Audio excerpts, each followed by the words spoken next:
Selfish people take, selfless people give. Selfish people make life harder for others, while selfless people make life more pleasurable for others. This is how many of us distinguish between selfish and selfless, and most people would rather be perceived as the latter. I challenge both generalizations. Neither is good or bad. In fact, the two concepts are inextricably linked, not opposites as their definitions sometimes imply. Regular Frank Love readers and viewers know that I believe we're all selfish and that even the choice to be selfless stems from a selfish place. Either because you enjoy helping others, because it supports the self-image you want, or because you get something out of it. For example, I might selfishly take a weekend trip by myself. My mate could choose to see me leaving her to deal with the children while I relax on the beach for a few days as selfish. But if I return a happier person with more energy and patience for my family, she might also see the trip as selfless. Likewise, if I surprise her with a spa weekend while I care for our children, I might also have the selfish intention of helping her relax, so that she's more likely to do nice things for me.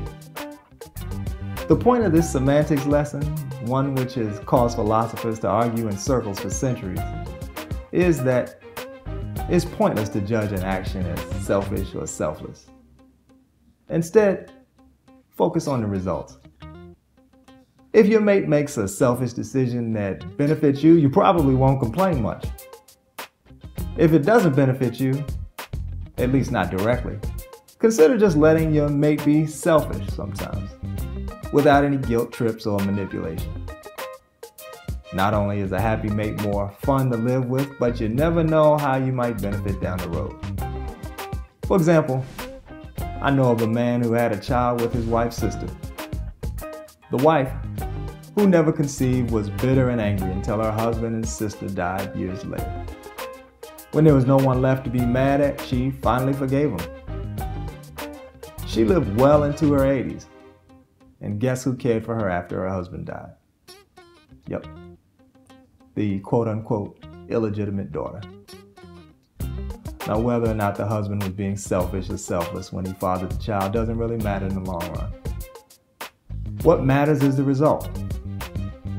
I don't know if it was his intention to conceive the child, but his daughter turned out to be as much of a blessing to her aunt as she was a source of pain upon her birth.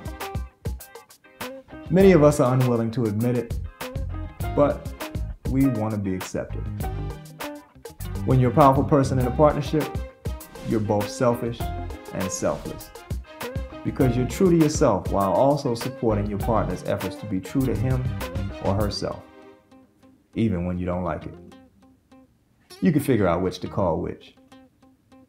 Until next time, keep rising. This is Frank Love.